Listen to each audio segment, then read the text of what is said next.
Ash Blake, an ordinary boy with a short temper and is ready to crisp breezy anyone the second he gets. However, his short temper is due to him not having a dragon he can call his own, unlike everyone else. Thankfully for Ash though, he has an ability that allows him to ride anyone else's dragon that is supposed to be impossible. When one day after a falling off the cliff experience, Ash manages to summon a unique dragon that isn't supposed to exist. But the more unique a thing is, the harder it is to protect, even from the dark shadows lurking, awaiting to make their next move.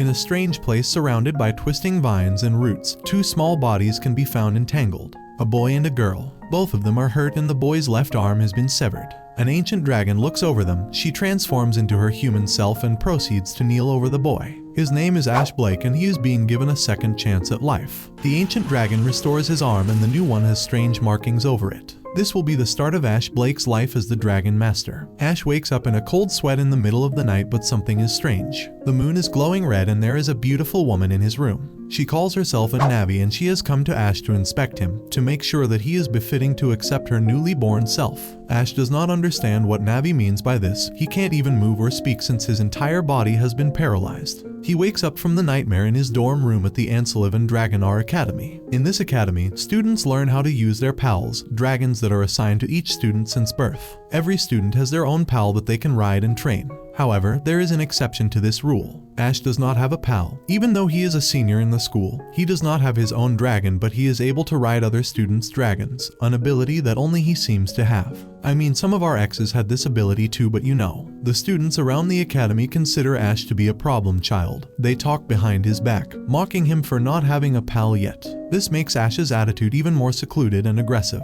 He almost gets in a fight with a student before his friend Raymond has to stop him from getting into trouble. Ash and Raymond go to their fast class as seniors. During the class, their teacher explains how each of them has a mark, known as a star brand, on their body which links them to their dragons. Ash also has a star brand on his arm, but unlike the others, his mark is strange looking. This is why he always keeps his left arm bandaged up. During the lesson, their teacher also explains the war between the kingdom and the empire. The empire is the enemy state where technological and mechanical advancements are more popular as opposed to using dragons. Even though there is currently a ceasefire going on, the war is still a topic of contention for most. After the lesson ends, Ash and Raymond are wrapping up when they hear a girl rudely yell at other students for standing close to the door. Her name is Sylvia Lautremont. She is a princess from a famous and noble family, but her attitude is the exact opposite of how a princess should act. She is arrogant and rude and thinks she is better than everyone else. Ash doesn't pay her any mind and leaves the class with his friend. On the way, a group of students are hanging around a poster for an upcoming festival, the Iris Dragonar Festival. This festival is actually a dragon race and seems to be a topic of interest for most students. Ash doesn't seem interested in joining the race since he doesn't have a pal yet, so there is no point in entering the festival. The two of them head on to their next class, Dragon Training.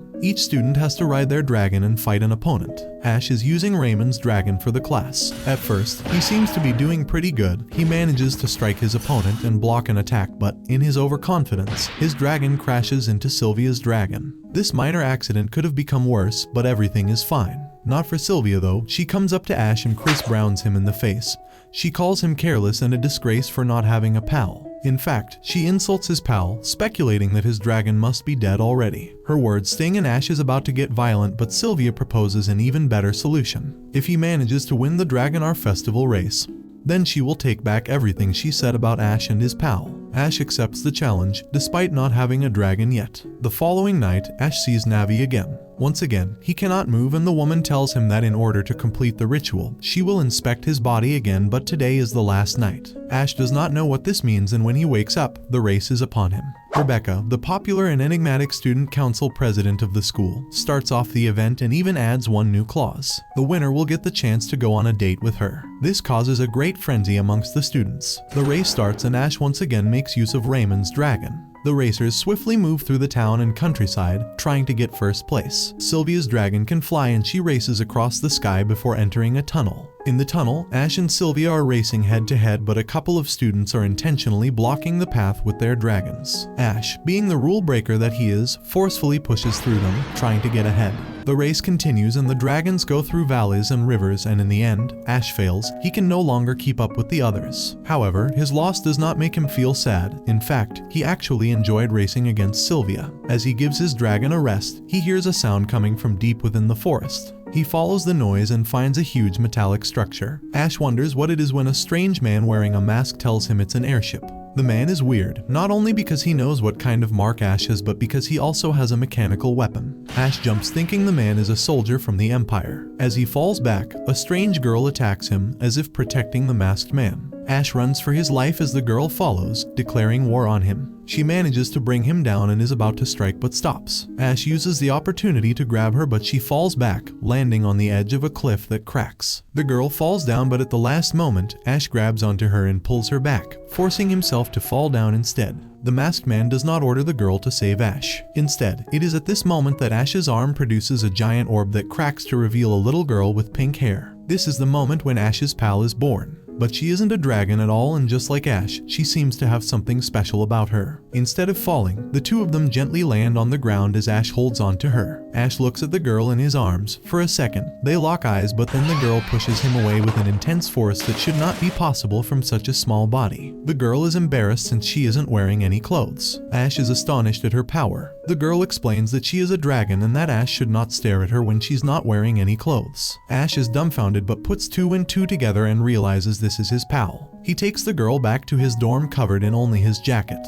Even though they have just met, the girl has quite the attitude. She immediately hogs his bed and asserts herself as the master. Ash can't help but comply. He decides to sleep on the floor. In the middle of the night, the little dragon girl gets into Ash's bed and starts biting him. Even though she looks human, her behavior is that of a dragon baby. He doesn't stop her and is glad to know that he too can be a dragon breeder. The next morning, Rebecca charges into Ash's room. The school has received news of his pal and they are going to make sure that she is alright. Since this is the first time a human-looking dragon has been born, a renowned doctor known as Angela Cornwell has been tasked to investigate the matter. Rebecca also made sure that Ash is able to buy anything for his new pal. Considering she is human, she will need more things than usual. Ash is grateful for all the help and takes his dragon to town. Everyone in the town looks at the pink-haired girl as she excitedly runs around the human world. She comes across a desert store and demands to have a sweet crepe. Ash agrees and the girl enjoys her crepe with delight. However, in a matter of seconds she falls over, feeling hot and dizzy. She looks over at Ash and starts moving closer. Ash feels weirded out by the situation and doesn't know what to do, but Sylvia shows up. She thinks something else is going on between the two of them and starts yelling at Ash, but when he explains that the girl is his pal, she realizes what had occurred. The crepes that she was eating had high sugar in them, which acts more strongly in dragons. Sylvia's maid helps out the girl and soon she is back to her energetic self. Sylvia takes this opportunity to apologize to Ash for what she said to him during training and quickly leaves, feeling embarrassed. Ash and his new pal continue their shopping around town. After some time, they take a small rest and Ash realizes that he never named his dragon. He stands before the girl and gives her the name that he already had in mind for years. He calls her Aiko, the name the first dragon breeder gave to her own pal. The name resonates with the girl and she accepts it. This causes an astral flow to be established between the two and the star brand on Ash's arm glows as they resonate together. After finally giving her a name, Aiko goes to the restroom while Ash waits for her outside. This entire time Ash has been feeling like someone has been watching them, but he ignores the feeling. He runs into Sylvia again and he explains that Aiko has not returned yet. Worried, Sylvia and her maid Cosette look into the girl's room and find that Aiko is gone. They even find fragments of fafnirite dust, a substance used for abducting dragons. Ash springs into action but he doesn't know where to look. Sylvia helps him out and tells him to use his newly established astral flow to find her. Ash manages to use the mark on his arm and it leads him to a mansion owned by P. Diddy. Ash, along with Sylvia and her maid, enter the mansion, even though the area seems to be quite eerie. As they move deeper, they hear the cries of Aiko. Ash rushes towards her and finds Aiko trapped on a dissecting table. A strict-looking woman is hovering over her with a scalpel in her hand. This is Angela Cornwell, the researcher that was tasked with investigating Aiko. She tells Ash that she couldn't help herself since Aiko is the first of her kind. She unleashes magic that traps the trio, causing Sylvia and Cosette to fall asleep.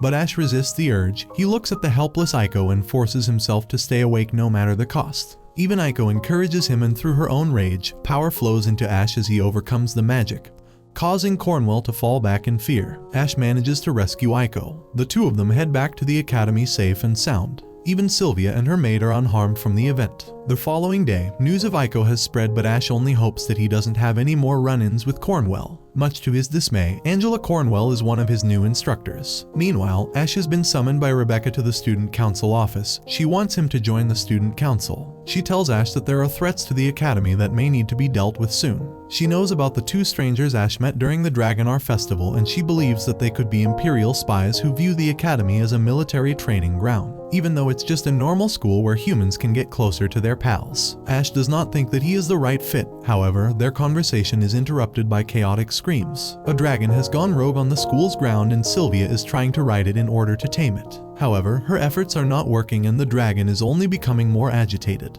Rebecca quickly springs into action, demonstrating why she is one of the top students. She summons her dragon, Kuchulain, and transforms into an arch. An arch is special armor that the dragon creates for its master, and only a maestro dragon can create it. Ash stares in disbelief as Rebecca transforms into her arch suit and quickly defeats the rogue dragon.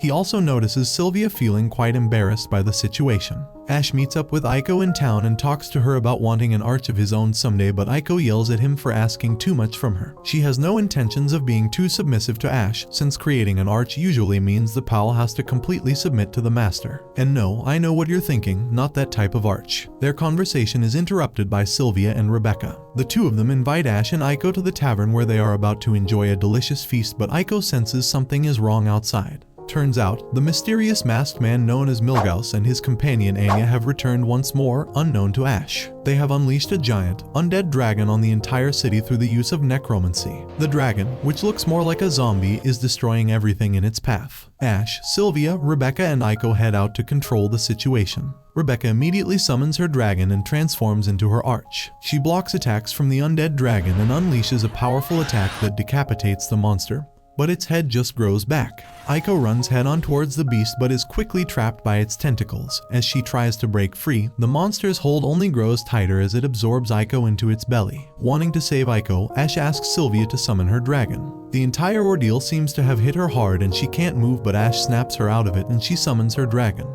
The two of them get on and try to move closer to the beast. In the monster's belly, Aiko is still struggling, but all of a sudden, she finds herself in a different space. This is the Dragwarth, a sacred dragon space where all sorts of information flows. Sitting before Aiko is Navi. She wants Aiko to create an arch for Ash. Even though it won't be a perfect arch, it will still help him fight the monster. Aiko has to use pre-existing sketches of armor within the Dragwarth to construct the arch. Ash feels the astral flow through him and can feel the arch being constructed for him. Soon, he transforms into his own arch armor and decides to ride the zombie dragon. Though this is a risky move, with his arch and his ability to ride any dragon, Ash is able to ride the beast. He connects with its emotions and understands what the undead dragon is telling him. He summons a divine blade and uses it to kill the dragon. This attack unleashes a wave of energy that dispels the monster and frees Aiko. With this incident solved, both Sylvia and Ash are requested to become members of the student council, and they accept, making Rebecca quite pleased with the new additions to the student council. Ash and Sylvia are formally introduced as members of the student council to the rest of the school. Even Aiko is introduced as the new mascot of the school. As a student council member, Ash has been tasked with taking down posters that have been put up without permission.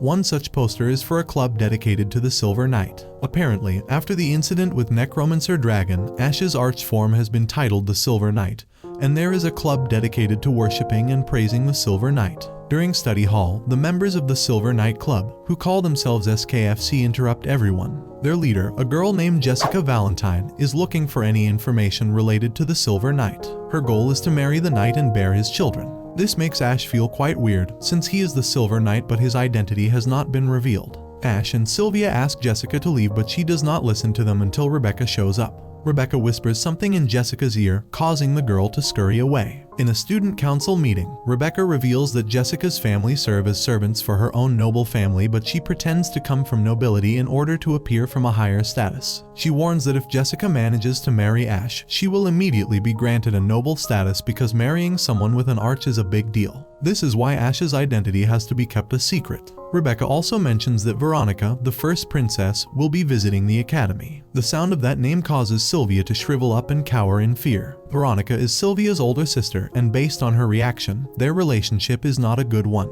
Later in the day, everyone notices that Sylvia appears to be depressed, but no one approaches her. Sylvia's maid, Cosette, explains that because Veronica was not chosen as a dragon breeder, she had to make her mind and body very strong in order to be a top-notch warrior. However, this also meant that she put her little sister through tortuous drills that left her traumatized. Ash tries to comfort Sylvia, but the arrogant princess shoots him down. It's quite clear that Sylvia is scared of her older sister, but she tries to act brave. She goes back to her room where her maid Cosette tries to calm her down, but deep down Sylvia is thinking about a boy she once met as a child. The boy gave her the strength to continue to become strong and the best dragon breeder. The following day, the entire school prepares as Veronica is about to arrive. Everyone expects Sylvia not to show up, but she is also there, acting cordially and with dignity. Finally, Veronica makes her entrance. She arrives in a giant ship in the shape of a dragon. This ship is called the Magi ship Sylvanus, and it looks intimidating as it flies over the entire city. Veronica and her entourage finally land at the academy. Sylvia steps forward to greet her sister, but immediately Veronica pulls out her weapon and attacks her. Sylvia jumps back. It would appear that Veronica has seen through the disguise. The person standing before her is not Sylvia, but Cosette disguised as her. The real Sylvia arrives, a little timid and scared. She welcomes her sister, and instead of greeting her back, Veronica slices off the front of Sylvia's dress. This causes Sylvia to shrivel up in shame. She feels embarrassed as her sister calls her weak and worthless. Even the crowd is stunned at her actions, but Ash retaliates. He calls out Veronica for being so rude to her sister and humiliating her in public. Veronica takes one look at him and asks her guard Glenn to take Ash away. Ash is taken to Veronica's ship, where he is made to dress in a servant's outfit and has to do chores around the ship. He is then asked to meet with Veronica. However, the meeting place is a little unconventional. Along with the rest of the girls, Ash has to strip naked and join Veronica in a bathing pool. He feels embarrassed, but the conversation quickly takes a serious tone. Veronica wants Sylvia to get married and bear children. She doesn't believe that her sister has what it takes to become an arch. Sylvia protests and explains that her wish is to succeed in the academy and become an arch. Veronica seems skeptical of this. She offers a challenge to Sylvia. Apparently, a tournament is being held in Veronica's honor, and if Sylvia wins, she will prove herself as someone worthy of becoming an arch. Sylvia accepts the challenge. The following day, a match is set in which Sylvia has to go against Rebecca in a simple scoring match. Each dragon has to score a point using a ball. Sylvia fails miserably as Rebecca's dragon is too powerful. She is unable to dodge an attack in time and falls from her dragon. Ash comes to her rescue. Sylvia wakes up in her room with Ash by her side. She feels pathetic for failing her sister's challenge, and there is nothing Ash can do to comfort her. Rebecca also arrives, bringing with her Glenn, who informs Sylvia that Veronica is very upset with her and she wants her to go to church alone to repent for her arrogance. Sylvia can do nothing but accept the punishment. The next day, Rebecca summons the remaining student council members and informs them that they have to accompany Veronica during her visit to the town. However, they have to keep an eye out for a terrorist called Avdacha. This terrorist and her group are trying to assassinate Veronica and have infiltrated the area. However, everyone is already on high alert as they enter the town. The people are surprised to see Veronica, while the student council members carefully search the crowd for any suspicious-looking people. Sylvia, on the other hand, is at church, praying for repentance as a form of punishment. She is joined by Jessica, who is also praying, but for something completely ridiculous, which you can probably guess who and what her useless ass is wishing for. The two girls start bickering but are interrupted by Avdacha and her troops, accompanied by a dragon, crashing through the roof and taking over the church. A crowd has gathered in front of the church as Ash and the others look at the rising smoke. They know that Avdacha and her troops have attacked the church where Sylvia is currently located. Ash wants to jump in and rescue her, but Veronica asks everyone to reconvene on her ship, the Magi ship Sylvanus. With everyone gathered around, they get intel from inside the church. Avdacha sends a video recording to Veronica. She shows her a tied-up Jessica and a mechanical bomb. She demands to have Veronica's head. If her demands are not met, she will detonate the bomb, destroying the entire church. She also plans on killing a hostage every hour. The message is quite concerning, but Rebecca has a plan in mind. They will send Ash as a negotiator. He will distract Avdacha and her troops, while Rebecca and the rest of the guards will use an underground passage to attack from below. Ash accepts the plan and heads towards the church. Before leaving, he tells Aiko to create a new arch weapon for him, a type of weapon that can stop a mechanical bomb. Ash enters the church and Avdacha is offended that they send someone like him. He immediately informs her that Veronica has a large gun aimed at the church and she does not intend on negotiating with terrorists. This causes the hostages to become worried. Avdacha doesn't seem fazed and informs Ash that her true aim is to find her lost sister. She shows her seriousness by ordering her troops to kill a hostage, but Sylvia stands in their way. She reveals herself as Veronica's sister and demands the hostages to be left unharmed. Avducha slices off Sylvia's clothes, leaving her vulnerable and exposed, but Sylvia is determined to die an honorable death. Instead of cowering in fear, she stands proud and is willing to die as a knight. Sylvia's distraction works and Rebecca and Glenn are able to infiltrate the church from below. They quickly subdue the troops, while Avducha tries to attack Ash. She commands her dragon to attack him, but Ash's arch is activated by Aiko just in time. He transforms into the Silver Knight and blocks the attack from the dragon. Avducha runs towards the bomb trying to activate it, but Ash uses a weapon that freezes Avducha, her dragon, and the bomb. In the end, everyone escapes safely, including Sylvia, who is carried by Ash towards safety. The following day, Rebecca informs them Jessica is now also a member of the student council since she is now aware of Ash's true identity as the Silver Knight. They meet up with Veronica once more and find Avducha with her. Apparently, the entire incident was a scheme orchestrated by Veronica to teach her sister a lesson. In the end, there is no bad blood between them. Veronica only wanted to make her sister stronger. Avducha is also revealed to be working for Veronica, but she is searching for her sister as well. Veronica's visit ends and she leaves the academy as her sister Sylvia looks on at her airship, hoping to be as strong as her sister someday. Aiko wakes up from a terrible nightmare. She dreams that a monster is chasing her and has grabbed onto her, not letting go. When she wakes up, finds that she has wet the bed. Feeling embarrassed, she tries to cover it up, but Ash notices. He tries to comfort her, but Aiko feels disturbed. The morning assembly at the academy starts off with the attendance call for the upcoming training camp. According to Raymond, the training camp is usually reserved for elite students like Rebecca and Sylvia. Normal students like him and Ash have nothing to do with it. As usual, the headmaster calls on the students who will be joining the camp, but he calls on one more student that Ash has never heard of before, Luca Sarlainen. Apparently, she is also a member of the student council, but she hasn't been attending the academy for 3 months because she is unable to ride her dragon. She is also considered the youngest Dragonar, beating even Rebecca's record. Before the assembly ends, Rebecca also makes an announcement. A special invitation is going to be given out to one student for the training camp, and this student is going to be Ash. Due to his recent valiant efforts and for becoming an Arch-Dragonar, he has been chosen to come to the camp as well. With the assembly concluded, Rebecca explains the decision to Ash. However, they are soon called over to Luca's room. Students think her room has caught on fire because of all the smoke coming out of her window, but in actuality Luca is a forest fairy that likes to keep incense burning.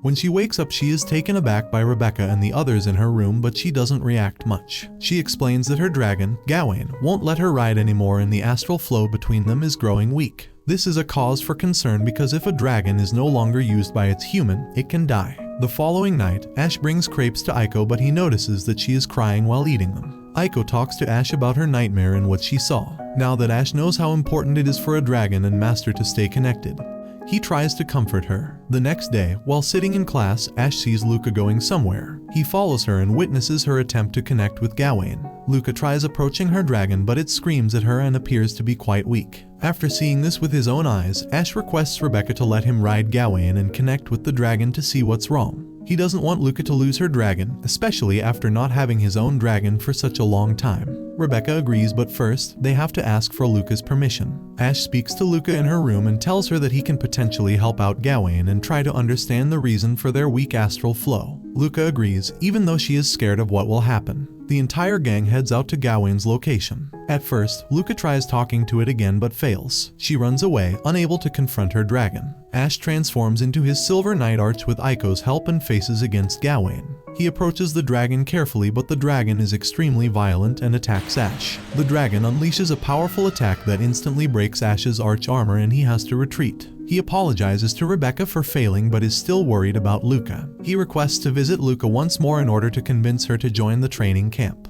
Ash meets up with Luca in her dorm room. He explains to her that he failed to make a connection with Gawain, but he still wants Luca to come with them to the training camp. Apparently, near the camp is a resort for dragons and Ash believes that Gawain could get some help at the resort. Luca is unsure but ultimately agrees. Unknown to the members of the academy, Milgaus is back in town and seems to be plotting something else. His companion Anya has been working in a tavern in the town under disguise, and now she will also be going to the training camp under the pretense of being a staff. Her plan is to infiltrate the academy and keep an eye out on Ash and Aiko. The day finally arrives for the selected students to head off the training camp. All of the students use their dragons to travel to the resort. Once they arrive, Rebecca expects all of them to use the opportunity to train and better understand their dragons. However, she also allows some time for partying and relaxation for the students. Since the resort is near a beach, everyone gets into a summer mood and switches to their swimsuits. All of them play around in the sand and the water, teasing each other and having a great time. But Luca is all alone in her room, thinking about her dragon. The next night, Ash notices Luca going somewhere in the dark.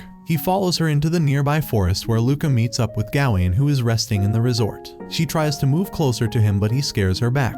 Ash jumps out from the shadows and forcefully confronts Gawain. He agitates the dragon and it starts chasing, but he uses the opportunity to try to ride it. This turns out to be a mistake as Gawain has some sort of a defense up and Ash ends up getting hurt. He falls to the ground unconscious and Luca rushes to his side trying to save him. Anya has also witnessed everything and she tells Luca to call for help while she looks over Ash. Ash finds himself in a strange realm where he meets Navi. This is a place where only spirits can enter and Navi has some important information for Ash. According to her, Gawain is scared of letting Luca ride him because some time ago, while practicing a sacred dragon dance, Luca fell off from Gawain, almost dying. This made the dragon wary of letting Luca ride him because he didn't want to hurt his master. Now Gawain only has 5 days left to live since he hasn't connected with Luca's astral flow in a long time. Ash thanks Navi for the information. When he wakes up, the training camp is almost over and they are on the last day. Ash finds Luca sleeping next to him and tells her everything. They have to act quickly in order to save Gawain. On the other side of the island, Angela Cornwell has come across a famous landmark known as the Willingham Mausoleum. This is a place where the ashes of young dragons are buried and where secret dragon information. She is excited to look at the books but is interrupted by Milgaus and Anya. She recognizes his voice and identifies him as Prince Julius, Sylvia's older brother who was executed for killing a dragon, but it would appear that he is still alive. Before she can react, Anya knocks her down and Milgaus orders to kill her, but he feels a sharp pain in his head. It seems that he will raise more necromancy dragons as a part of his plan. Now that Ash has woken up, they must act quickly to save Gawain, but Luca informs them that Gawain is missing. According to Rebecca, Gawain may have gone to the Willingham Mausoleum. The story behind this place centers around a girl and her dragon. The girl fell sick because of the strong astral flow and the dragon, known as Nuada, did not want to see her suffer, so he left her and came to the mausoleum to die. When the dragon died, the girl recovered her health. This mausoleum is where Gawain is going to also kill himself in order to keep Luca safe. The group rushes towards the location, however, Rebecca stays behind. She still has to lead the rest of the training camp, and if everyone is missing, rumors will spread that something is wrong. Ash and Luca, accompanied by Aiko and Sylvia, make it to the mausoleum. The minute they get close, a strong eerie aura takes over and several zombie dragons emerge. In the distance, they can see that these undead dragons are also moving towards the camp. The creatures attack the students, causing Rebecca to spring into action and transform into her arch. She commands an entire fleet of dragons to attack the approaching danger. Back at the mausoleum, Sylvia is also attacked, but her dragon saves her. They have no choice but to storm the place. They quickly run deep into the mausoleum, trying to find Gawain. On the way, Ash tells Aiko to bring out his arch. Aiko is reluctant to do so since Ash has already been injured and is in no position to use an arch armor, but he assures her that everything will be alright. While Aiko brings out his arch, her body is left unconscious and Ash has to take care of her. Deep within the mausoleum, they run into Milgaus, the mastermind behind the unleashed zombie dragons. He gives special attention to Ash and Aiko, the targets of his attacks. He even reveals his identity to Sylvia, who is shocked to learn that her brother, who was supposed to be dead, is still alive. Milgaus's true plan was to revive the dead Nuada dragon.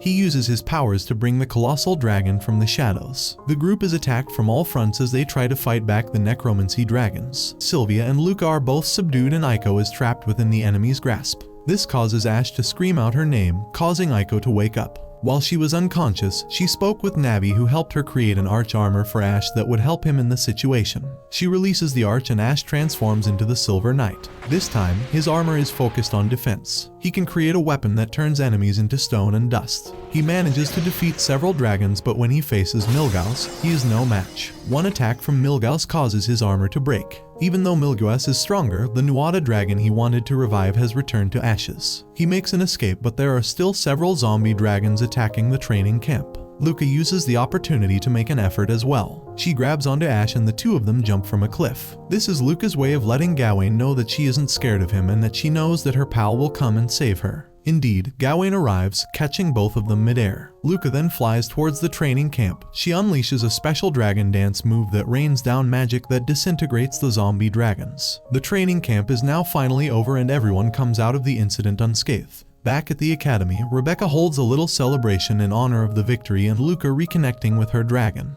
However, their party is cut short after a message from Sylvia's father arrives. He wants Sylvia, Ash and Aiko to attend a continental congress. Sylvia, Ash and Aiko head over to their nation's capital, a city called Fontaine. The congress is being held there and all 5 nations will be attending. The Congress is an important event for prospering peace. Ash wonders why he was invited to such an important event, but he is still excited as they fly over Fontaine and view the beautiful city from above. Sylvia, Ash and Aiko are given quite the dramatic welcome at Sylvia's palace where her father, the paladin, also resides. Ash and Aiko are led towards their room while Sylvia meets with her father. He is the sort of man who loves his daughter and doesn't act like a noble ruler in front of his children. He expresses great excitement at Sylvia's return. He explains to her that Veronica is the one who wanted her to join the Congress. She believes that Sylvia has proven herself to be worthy of attending. As for Ash and Aiko, they were invited because the paladin wanted to personally meet them. Sylvia finds his behavior a little annoying, but she understands. She asks him one more thing before leaving. She talks about her brother and whether he was actually executed.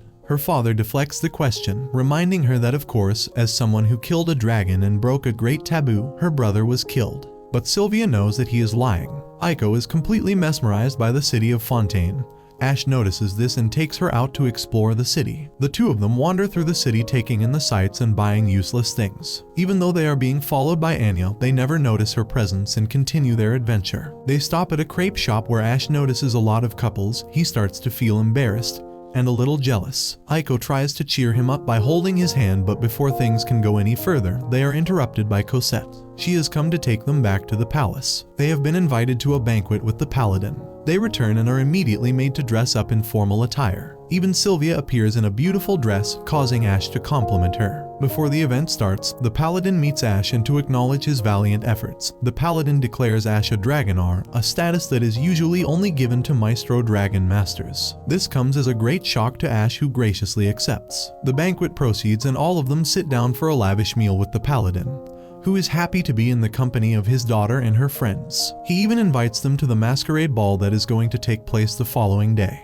In another part of the city, Anya finds Milguas patching up his left arm that seems to be missing. She didn't know about Milguas's arm and finds this shocking. They are currently located inside the massive airship of the Empire, an envoy that is also attending the Congress. Milguas has been working with a man known as Klaus Widerhausen, a person of military nobility from the Empire. Klaus explains to Anya that he is the one who found Milguas wandering his land, stripped of his name, rank and arm. They have been working together ever since, and now they have arrived at Fontaine with a mechanical device known as the Yggdrasil. This device will force Aiko to awaken her dragon form, and this is why Anya's mission is to capture Aiko. Once she is captured, the powers of the dragon kind can be harvested. Back at the palace, Sylvia goes for a walk and runs into her sister Veronica, Glenn and Avdacia. Sylvia shares with her that their brother may be alive. In fact, their brother's dragon, Morid, was the necromancer dragon that initially attacked the town. They don't know what will happen next, but it's clear that a sinister plan is afoot. With the masquerade ball approaching, all the girls are busy finding dresses that will make them look pretty. Aiko in particular is trying to find the perfect dress to impress Ash. Prim, the maid helping her, brings all sorts of dresses for Aiko, but none of them satisfy her. Aiko's main focus is to upstage Sylvia, since Ash has been getting close to her recently. Prim realizes that Aiko has a crush on Ash, but instead of helping her, she gives her some devastating reality checks. She tells her that as a dragon, Aiko has it rough, for one day, Ash is bound to fall in love with a human, get married and eventually die. This comes as a harsh blow to Aiko, who finally realizes the gap between her and Ash. She gets upset and runs away. Back in Ash's room, Sylvia has come to visit him.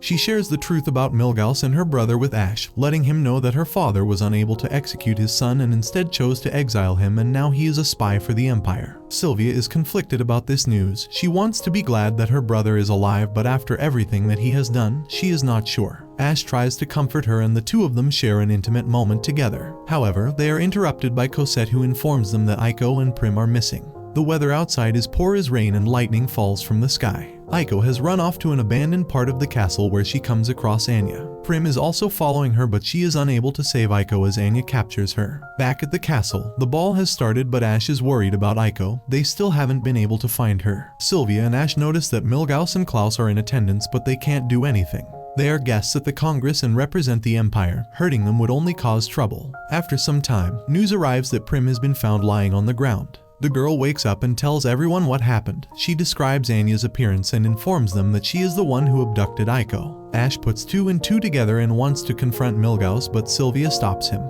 It would be better to find Aiko first. They theorize that Aiko was probably taken back to the Empire airship. The Yggdrasil machine is already in motion. Aiko has been placed inside it, and by using Millennium energy crystals acquired from ancient dragons, the machine is powered up to awaken Aiko's true form. The scientists responsible for the machine start up the device, and all of the Millennium energy is absorbed by her. The process is painful for her, but even through the pain, she tries to remember her astral flow connection with Ash. The device is completely overloaded as Aiko's transformation comes to completion. The device goes out of control, causing a malfunction. Anya tells the scientist to shut it down, but there is no use. Aiko's body has already absorbed the Millennium energy. Ash and the others notice the rays of light coming out of the airship. They are blinded by the light as Aiko's glowing body surrounds everything and transforms into a strange orb-like entity. The starbrand mark on Ash's arm also starts to glow and hurt. Ash and Sylvia stare in horror as they confront Aiko's true form. The orb of light starts to shatter and explodes, revealing a colossal dragon, Aiko's true form.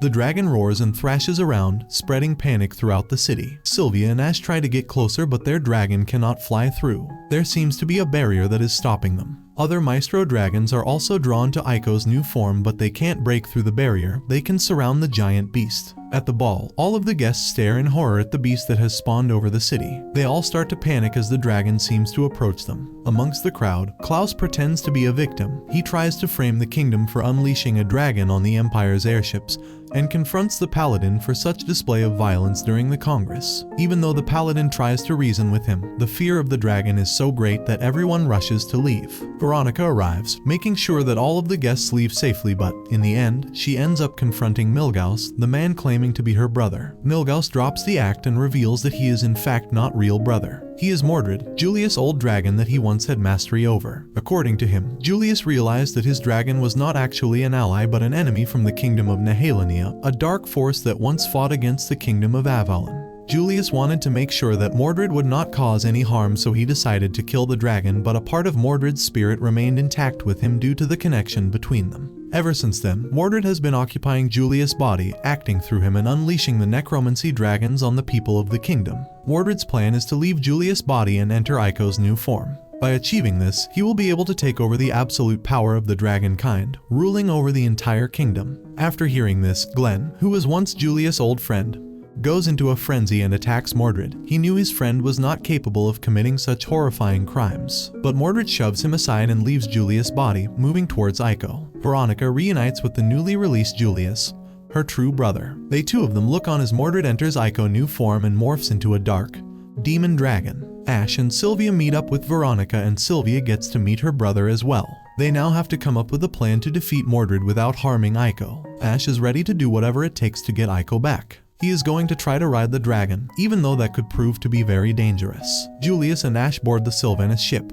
The plan is to drop Ash right above the dragon so that he can latch on. Julius flies the ship close to the dragon but is immediately attacked by its laser attack. The airship begins to malfunction and Julius instructs Ash to jump quickly, otherwise they will lose their only opening. Ash jumps down and only barely makes it on top of the dragon. As he makes his way, a trapped Aiko within the dragon is approached by Navi, who has also been fighting against Mordred's attacks. She shows Aiko a recording of Ash climbing the dragon, trying to save her. This causes Aiko to tear up. She doesn't understand why Ash would go through so much just to help her. She feels useless and pathetic, but Navi tells her that she can help Ash by creating a special arch just for him. All of the previous arches she created were only duplicates of pre-existing designs, but she can create one that is tailor-made for Ash, making him stronger. Ash continues to struggle outside the dragon's body. His grip fails him and he falls, but he is saved by Luca and Gawain. Everyone from the academy has shown up to help Ash save Aiko. Rebecca, Jessica, and Sylvia are all ready to help him get close to the dragon. Everyone charges towards the beast, pushing through its attacks. Rebecca summons her arch attack that wounds one of the dragon's claws. Luca uses the opportunity to fly Ash close to the dragon, dropping him on its back, but before Ash can make contact, the dragon turns towards him and uses a powerful magic attack. Everyone thinks that this is the end of Ash, but at that precise moment Aiko is able to create a special arch armor just for him. Ash finds himself transported in a different realm. He feels Aiko's effort helping him become stronger. Ash is able to block the attack with his armor. Even though it is unfinished, the armor perfectly suits him. He summons his arch weapon, a giant Excalibur, and uses it to force Morid out of Aiko's body. He slams the weapon into the dragon's horn, severing it. Just one strike is enough to dispel the entire beast, causing Aiko to fall through the sky, but Ash is there to save her. The dark clouds gathered over the city are finally dispelled as the Morid is defeated for now. Everyone is gathered around Ash as he recovers from his wounds. In the end, Morid was not defeated and he only managed to escape. Despite this, everyone is safe. Klaus ended up leaving the city out of fear and the Congress was cancelled. Now the matter has become a political one. Ash is grateful for everyone's help. As they all promise to meet him back at the academy, Aiko and Ash are left alone. Aiko reveals that she wants their relationship to be something more meaningful, and for the first time, she is able to confront her feelings. Ash smiles at her and it becomes clear that the two of them are going to be inseparable for a long time. That concludes the anime recap. As always, if you enjoyed, make sure you are subscribed and let me know your thoughts down below. I'm out.